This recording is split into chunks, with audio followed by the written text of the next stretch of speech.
What up, YouTube? If you like these raw, no fluff workouts, like, comment, and subscribe to follow this new training series. So for this month, August, I'm trying something inspired by Mike Mentzer's heavy duty style. 1 set, 2 failure per exercise, then rest 4 to 5 days before the next workout. Short, brutal sessions with full recovery. I started with pec deck to pre-exhaust the chest. I was able to get 17 reps at 240 pounds. Every rep controlled, last one barely moved, then I logged it. With this style, tracking is non-negotiable. You've got to beat the logbook to grow. With that said, since I did so many reps, I'm thinking the next time I do chest and back, I will have to do maybe cables so the rep number is lower and maybe the weight is heavier. Moving on to the Incline Smith Press next. I did 4 plates per side, hit 3 reps to failure, which is the recommended range, 1 to 3 reps. If you're doing more than that, then you need to go heavier.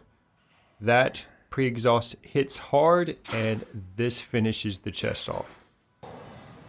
For back, I did a palms up pull down, 220 pounds, 4 reps. Every rep to the chest, full stretch at the top.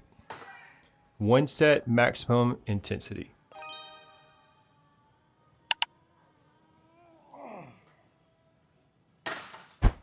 Last was deadlifts, 225 pounds for 8 reps. This was the finisher, and after that, I'm done until my body's ready again. That's the plan for August. Mentzer's style, high intensity, 1 set, log everything, recover fully. Let's see what kind of progress this brings. Based on Mentzer's ideology, by all accounts, I have been overtraining and not allowing my body enough days for not only recovery, but also growth. So I am very curious about the results I get by allowing my body to fully recover from the training.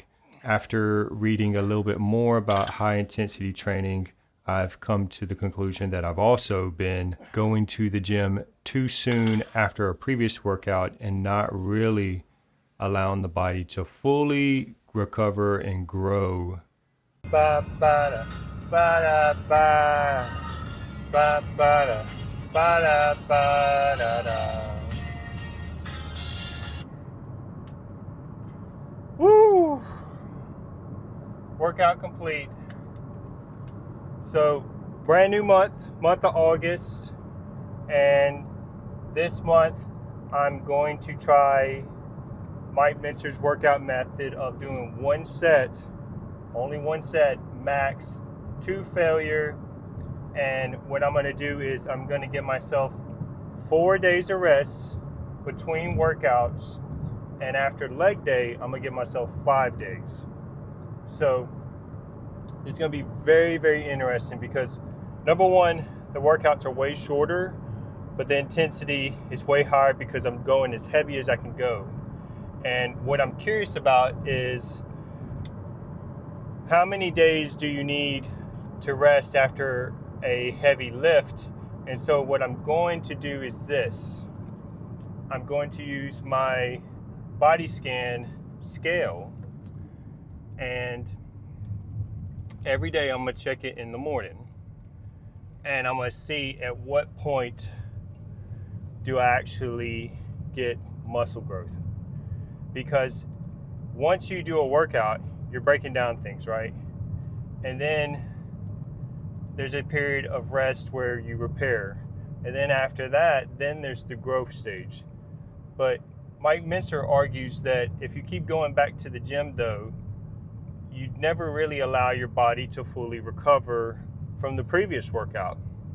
So we're going to put it to practice this month. It's going to be very interesting. So I only have 6 workouts for this entire month, but each one is going to be 1 set, 2 failure, plenty of rest. And what I'm going to do is on my rest days, I will walk, okay? Because I don't want to just sit here and get fat. I don't think that's what's going to happen, but I got to be very smart about my calories. I want to be in a surplus for growth, but I also just don't want to get rid of the flat stomach that I developed from cutting season. But it's a brand new month. Let me know what your goals are.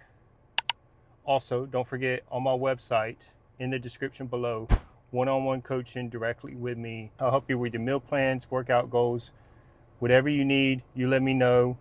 Check out my website, and we'll see you in the next one.